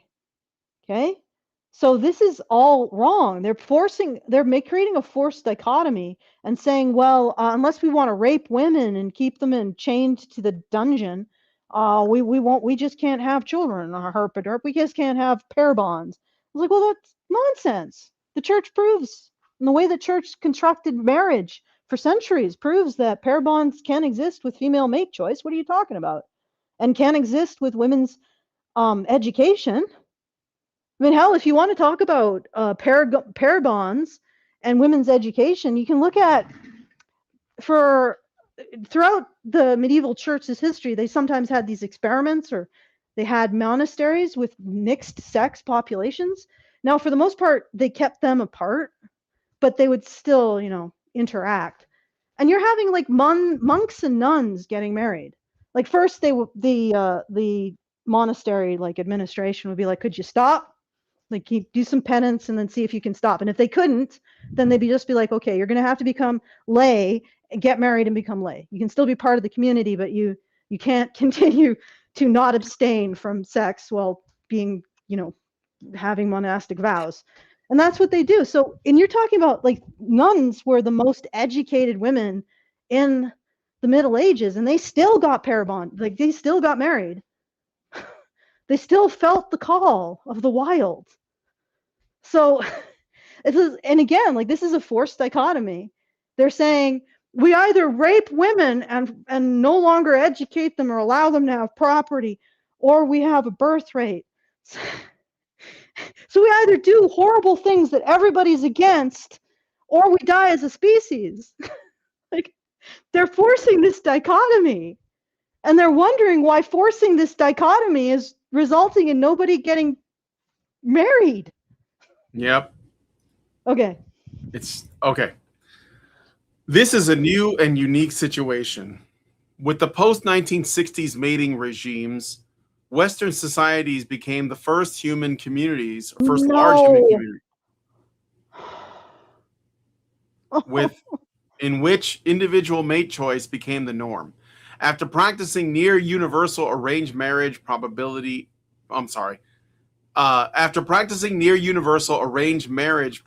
for hundreds of thousands of years, Homo sapiens were finally free to choose their own partners, whether for committed relations or casual sex. Not only do women now have free mate choice, but their professional empowerment has reduced men's utility to them, meaning that women have less need for the material resources men bring to a relationship. Consequently, women exclude more men from their pool of potential partners.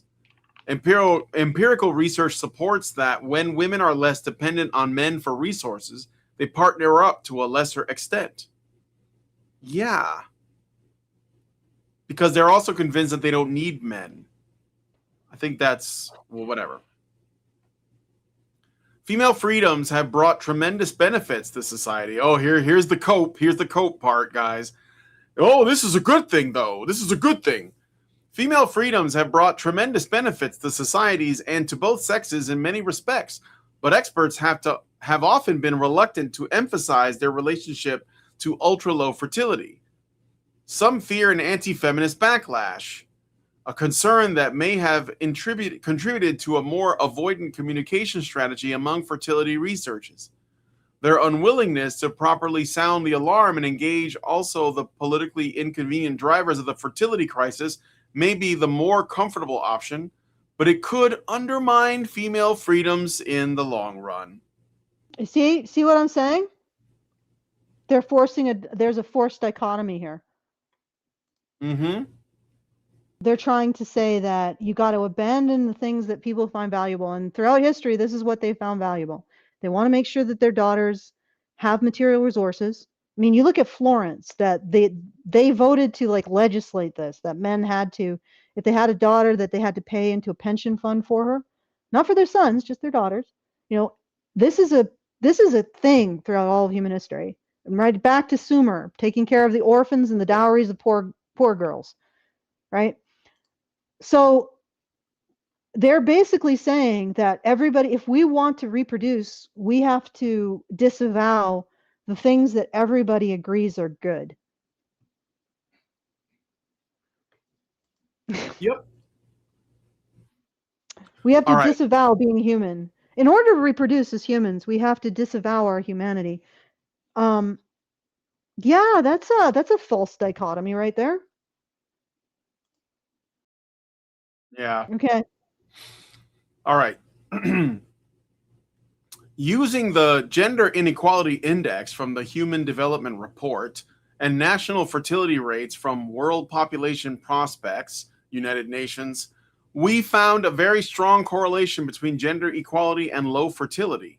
The more gender equal a nation is, the lower its fertility rate tends to be, accelerating the pace of its demographic collapse. Such a high association needs to be considered in earnest, even if it's uncomfortable. So they're like, oh, you know, can we talk about this? I mean, it's kind of like potentially destroying everything, but can we please? This is the gender inequality index. Um, so I guess like down here you have like the lowest reproduction down in the bottom left. It's like what maybe I gotta see. Where's South Korea? That's like my North Star. Where's South Korea? They don't have South Korea here. I don't see it. 1.75. What? Where? South Korea is at 1.75. Oh yeah, there it is. No, South sorry, Korea. no, Down here with the 0.75. Netherlands. Yeah, so these places are the low end. Canada, Italy, Singapore, South Korea, you know. Um, even Israel made the list down here. United Kingdom, New Zealand, Japan. Japan's doing very poorly too. China, Poland, Malta, and then you go up here where it's higher. You got like the Congo, Chad, Niger, Somalia, Mali, Afghanistan. I mean, a lot of this has to do with like having enough kids because like they might die off or something. So you need to like it's like our strategy, like our reproductive strategy, as opposed to R as opposed to the other one. But Okay. All even right. So then, yeah, go ahead. I'm sorry. finish your thought, because As I'm going to opposed be to taking some K. more. Sorry. No. I'm just saying this is the chart. I don't want to spend too much time on this, but like that's basically that's what it is. But even these places are changing anyways, like we said earlier. So Mm-hmm. they're trending All downward of as the well. all the sub-Saharan African countries are trending downward. Yeah. Everywhere has the same problem. And incidentally, we have NGOs exporting feminism to all of those places. But also it might also be an effect of again, like the endocrine architecture. So the lack of V1A cross activation in women as things get more comfortable. And it might be a chicken and the egg whether or not feminism is an effect or exacerbates that. Who knows? Maybe it's even a form of correction. Like, since the environment is so safe, they try to pretend men are as dangerous as bears in order to get that stress up to activate. But it seems a bit self-defeating. All right, so the paper's historical framing is wrong on the location of consent being important to pair bonding. It places free market choice at the second sexual revolution, 1750, with individual partner selection enabled by wage labor and mobility, and frames the third, 1968, is when it became fully autonomous. The medieval church established the principle centuries earlier. The sacramental theology of marriage held that the couple confects the bond. The two parties' mutual consent is the sacrament, not the family's arrangement, not the Lord's permission, not the priest's blessing, the couple's free consent. The priest is a witness, not a maker. This is the church's position from the 12th century, the same periods the paper identifies the first sexual revolution's institution of lifelong monogamy. So their first sexual revolution, which they characterize as arranged marriage, but individual mate preference is more important, actually contained the theological foundations for free mate choice. Now, this doesn't mean that in like the 12th century they weren't also practicing dowry. In fact, they probably were. The church was simultaneously imposing lifelong monogamy and asserting that the bond requires the free consent of both parties. Okay, if you look at the Song of Solomon, which is in the Bible, I did an analysis on this. It sort of presents the pair bond as prior to institutional sanction. The couple is confecting the bond, so they are the ones that are like the bond is happening to, and they are the ones whose recognition of the bond is what's most important. So the marriage is the bond is something that sort of like comes through God in the church, and then the church ratifies it, right? It doesn't create it. The institution recognizes it, doesn't create it. The paper's error is in treating free market mate choice as a product of economic modernization. The theological infrastructure was medieval. What changed in 1750 wasn't the principle, it was the practical ability to exercise it without family economic consequences. So they're taking this and they're saying, oh, well, this is the first time you were divorced from requiring an extended family to produce children. So you no longer needed to at least get their approval or their consent, right, to appropriate their resources for your reproductive project. What changed in 1968 wasn't autonomy, it was contraception severing the consequences of exercising it. The distinction matters because the paper's framework assumes free mate choice is novel and therefore psychology hasn't adapted to it. The church's position suggests humans have been exercising consent-based mate choice within institutional structures for 800 years. The novelty isn't choice, it's consequence-free choice, right? But the other thing is that this is probably even older than the church because Romans also had something similar. Like they would have dances where young people would get to know each other. So it was like in some ways it was a similar cultural landscape. And yes, elite people always controlled the reproduction of their children because it was all about resources and lineage and property and family, the benefit of the family. But for the average person, they had a lot more freedom of choosing who they were partnered with, and that's been the case for 800 years. This paper isn't recognizing historical reality in order to assert that somehow women being able to choose their partners is some new thing that happened in the last 50 years, 50, 60 years. No. And they're doing it to force the false dichotomy, which is, oh, well, if you want the human race to continue, you're just going to have to take away women's consent. Do you want to do that? And nobody's going to sign on to that. They are shaping the solution space by forcing this dichotomy. And they're shaping the solution space to the point where it no longer includes the solution. Okay, continue, Brian. All right, I got a super chow from Richard Bier here. He gives us $5 and says, "Isn't it also a factor that in industrialized technological nations that around 10% of the population is producing the majority of the goods and services for everyone else? Let's not overlook the glamorization of the Sex and the City lifestyle and how Cosmopolitan magazine also promoted the single woman lifestyle with a writer's room staffed with married women who had families at home." Yeah, that's all feminist stuff. Like Sex and the City, that's feminist, bro. Cosmo, all those women's magazines, very much so. But okay, the industrialization, I don't know. Like Allison, do you want to take that? Uh, yeah.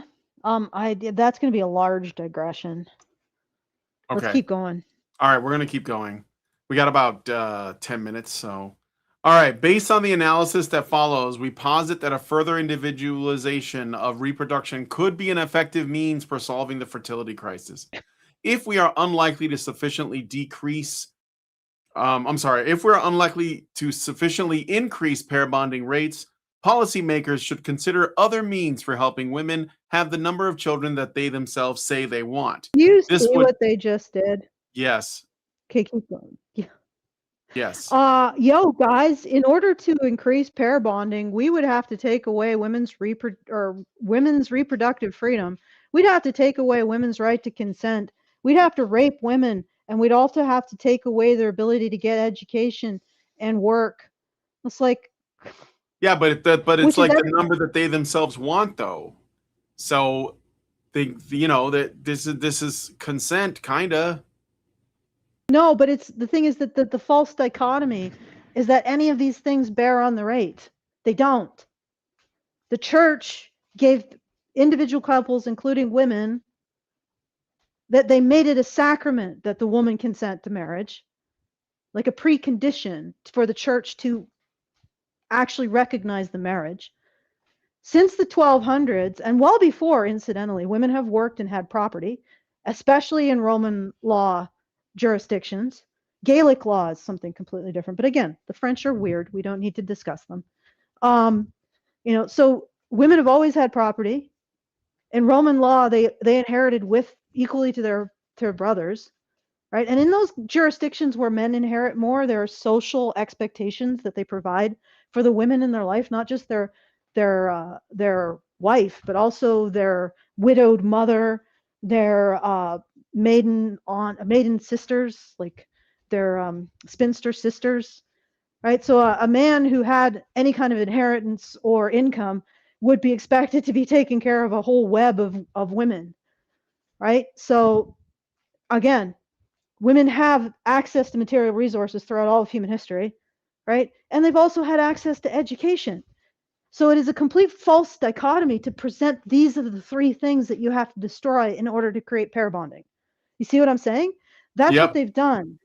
And I'm saying that they are closing off the solution space with this false dichotomy. It's like, yeah, these are irrelevant. Again, since the 1200s, women have had free choice. They've had education, like verifiably, and well before then, most likely as well. They've had free choice. They've had free education, or they've had the ability to get educated. They've had the ability to command resources, right? And build up their own resource base. That's where dowries came from. Okay, and they still pair bonded and had children, and there was substantial fertility. And they've had all of that, including up until 1968. So everything that they're saying that causes women not to pair bond and not to have children is a false dichotomy. It has nothing to do with the issue. All it's doing is constraining the solution space and making it so that only their solution seems viable, because they're forcing everybody to either acknowledge that we have to do something nobody wants to do, which is impoverish women, which is take away their educational opportunities, which is essentially remove their right to consent, right? And very few people are going to sign on to that. Okay? And that's the only way forward to increase fertility. And that is a complete bald-faced lie. And then they offer their solution, which is what? More communism. Yeah, of What course. a surprise. Which is essentially just making men pay into a Yeah. system to raise their kids for them. And raise them Yes. poorly, by the way. Yes. Yes, exactly. And they're forcing this solution space by framing where the actual infertility is coming from, and it isn't coming from there. Okay? Like, honestly, guys, when women had free choice, when they had their own material goods, and if you're waiting till your late 20s, you probably have more skills, more education, and more physical resources as a woman, right?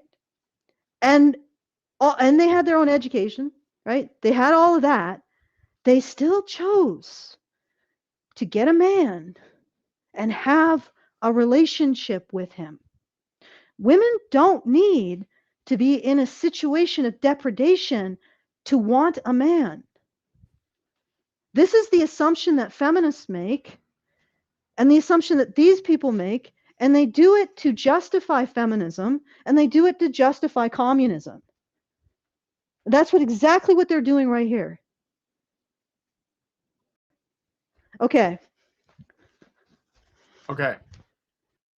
So I got a super chat from Senior Sticks for $2. Thank you, Senior Sticks, and says human matchmaking is an occupation for a reason. All right, thank you. All right, so where was I? Based on oh yeah, no, it's right. This would entail offering women the resources necessary for them to conclude that having children alone is a better alternative than remaining childless. Today, such large resource transfers are perhaps politically and fiscally unfeasible, but nations should consider limited reproductive policy experiments to find out what social and economic resources are required to motivate sufficient individualistic reproduction. In our post automation future, perhaps as early as by 2040, Insights from these pilot projects could inform national policies with the potential to substantially increase fertility. So we're going to become cyborgs, guys, so that women can No. stay like super liberated, And whatever that looks like. ironically, it's not super liberated because they like, this is the thing. This isn't the false dichotomy that I'm talking about. It was that the issue is not female liberation or non-liberation. The issue is that we have an entire ideology that claims that women lose everything if they get in a relationship with a man. And there are a lot of women who believe it. Like, you put women in a situation where they have, I don't even think this doesn't even happen in the cultures with the cousin marriage, right? Okay, so you take away everybody's choice. You take away the men's choice too. So you want to marry your 300-pound unibrow cousin. That's going to be your choice.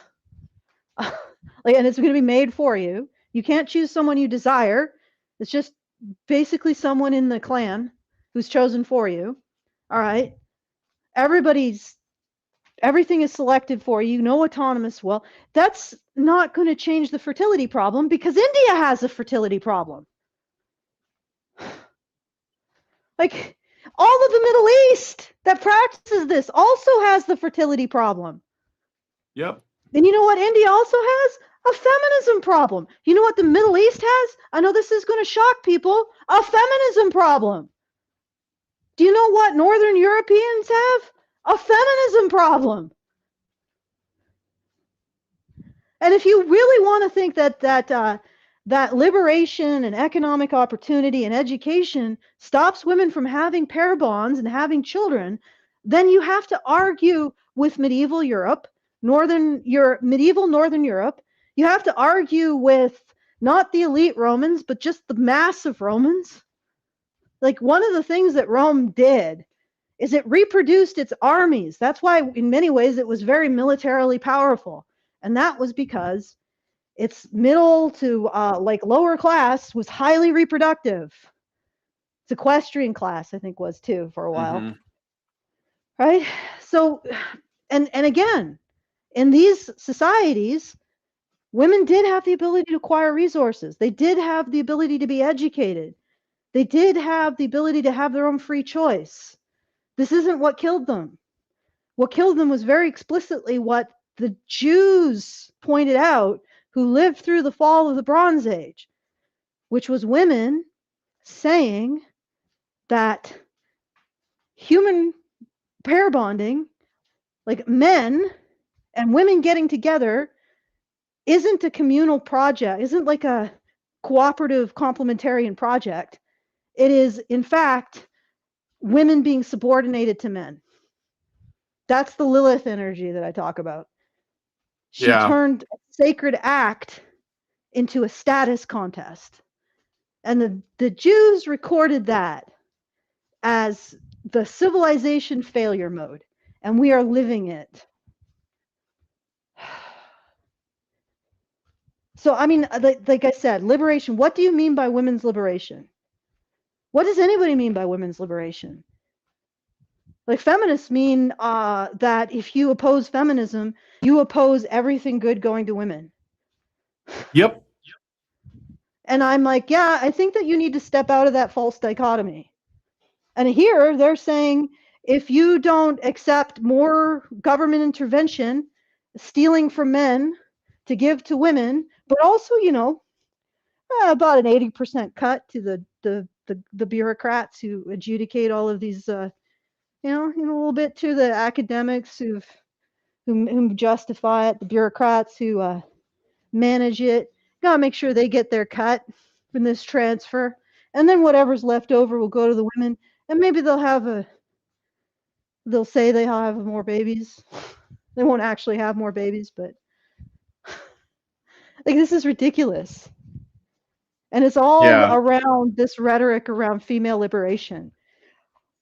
And the fundamental idea here is not that women are being liberated to have jobs or education or make choices in their reproductive lives or choices about their partners, because they've always had that for a long time, especially in the West.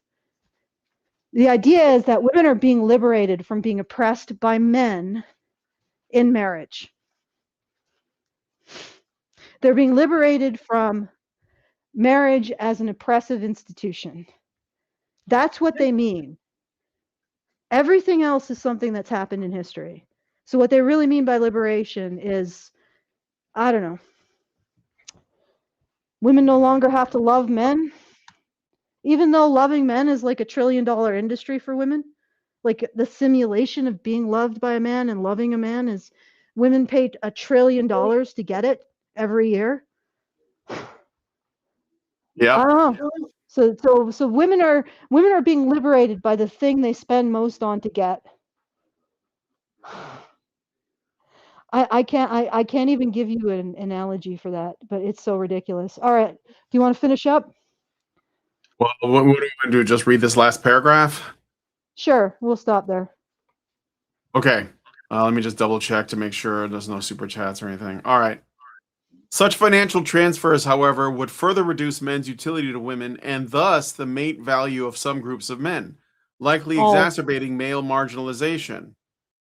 Still, the existential stakes of the fertility crisis could justify such drastic measures. Moreover, artificial womb technology might be available as early as in the 2040s, which could result in greater reproductive equality between the sexes. The following investigation leads us to conclude that the next step in human mating may entail a greater individualization of reproduction, and that gender equal, low fertility nations should prepare for this future as soon as possible. Okay, and the wink and the nod is that, oh man, we're going to create the lesbian feminist utopia where men aren't even and then we're going to have AI and robots, and we're going to make gate to woman's country, and there'll be no men, and like that's the freaking, that's the subtext here. You know what's actually going to happen if they get artificial womb technology? You're going to have the Freemason, or not the Freemason, the Knights Templar system. You're going to have coalitions of men raising children, and I don't mean gay men. And they're going to be raising children that are so freaking superior to the female, like the single mother children, that you're basically going to construct a caste system.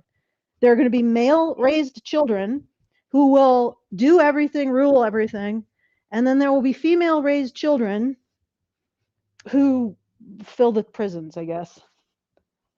Yeah. And they don't have to be gay. Like, these guys don't have to be gay. The Knights Templar, they raised orphans, and it was just a coalition of men raising children. Right? There is historical precedent for that.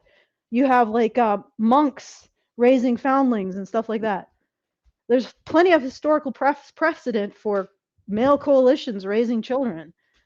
And that's exactly what's going to happen. You're going to have super families, male coalitional super families raising highly socially adroit children, like with high degrees of skills. And then you're going to be setting those kids up out with competition with the single mother kids. They're going to be a permanent underclass. And it won't even have to be in law. They're just going to be a permanent underclass because of emotional dysregulation, because of criminality, because of poor social skills, because of poor ability to acquire skills or work within systems, complex systems. Yeah. They're going to be an underclass because they are literally inferior. They're inferior products. And nobody in this ridiculous article is considering the fact that men raise children better. They're going to be like, we'll liberate. Yeah, wink, nudge. Men will be liberated from women in raising children. Well, I don't know if that's a society we really want, though. I'm just saying this because I think that this is not going to play out the way their smug assumptions suggest it's going to play out if they actually manage it. Like, I don't think this is going to play out the way you think it is. All right. All right. Okay. Well, yeah. Do you have anything to add to that? No, I Want to think you. correct me? No, I think you covered everything pretty well. I mean, I mean, or we could just try to get men and women back together again. We could try that. yeah, It's a possibility. I mean, the church probably won out because it just gave men and women a better relationship system than what was before. Like that, I honestly like there is a big gap in the scholarship, which is how did the church courtship plus individual consent system plus older no don't marry your cousin, how did this actually displace the previous system of cousin marriage and elder kin arranging everything? How did it displace it? There's a big gap in the scholarship. So that's where my hypothesis comes in, is they outcompeted it on the free marketplace of romantic love. And I know that romantic love is verboten now, but it's not the same kind as simpery, because both parties would be bringing in resources. Both parties would be expected to live up to ethical standards, be chaste, disciplined, etc. It's a bit different than what we see in modern simpery. But they outcompeted older systems because they gave a better product in terms of relationships. So maybe what we could do today is sort of take a page from that book, get a better product in terms of relationships and relationship formation. Hell, maybe you could go back to the system that actually worked. It's a thought. Anyway, did you want to add anything to that, Brian? Because I can do no, the thing. that's good. All I think right. So that's if you good. want, if you want to send a message anytime after the show's over, it looks like we're going to be talking about this for a while. Yeah, we can do a follow up and do the rest of it. Yeah, if we even, it might take quite a few follow-ups. But if you want to send a message at any time after the show is over, you can do so at feedthebadger.com/justthetip. It is working now. Great indoors. You can send your message. Let me just double check to see. I'll poke the vols to see if there's anybody's messages in the back. Poking vols as we speak. Pokey. Okay. Nope. Looks like we've got both of them. So if you want to send your message, okay. Yes. Okay. So if you want to send your message, feedthebadger.com/justthetip, and we will address it in the next time we address this topic, which will probably be pretty soon.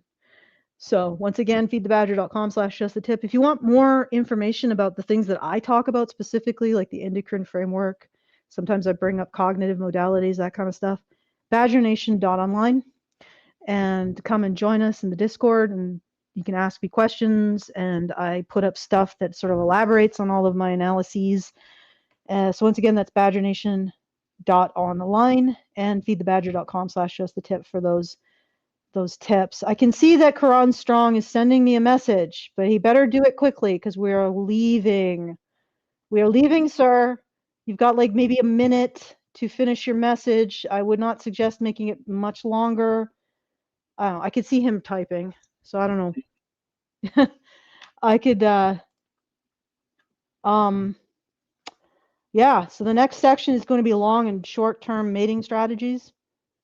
Yeah. And I look forward to seeing how they completely distort that into a false dichotomy that either like completely omits the effect of feminism. That's the big thing I noticed throughout all of this. We go through everything like, oh well, maybe Gen Z doesn't know how to flirt, but we don't ever put the whole ideology that made heterosexuality radioactive. We never consider that to be a source of the problem. We just skip over, and then we land on, of course, the solution is more communism, more government intervention. Which, that'll be good for the divorce lawyers, the bureaucrats, the feminists, and then eventually maybe women will get a few bucks, and there you go. The life cycle justifies itself. Okay. All right. I can't wait anymore. Sorry, Quran Strong. Let's go. Brian, take it away. All right. Well, if you guys like this video, please hit like, subscribe if you're not already subscribed, hit the bell for notifications, leave us a comment. Let us know what you guys think about what we talked about on the show today, and share the video because sharing is caring. Thanks so much for coming on this episode of Maintaining Frame, and we will talk to you guys in the next one. Men's rights activists are machines, dude. Okay? They are literal machines. They are talking point machines. They are impossible to fucking deal with, especially if you have like a couple dudes who have good memory on top of that too. Holy shit, you're fucked.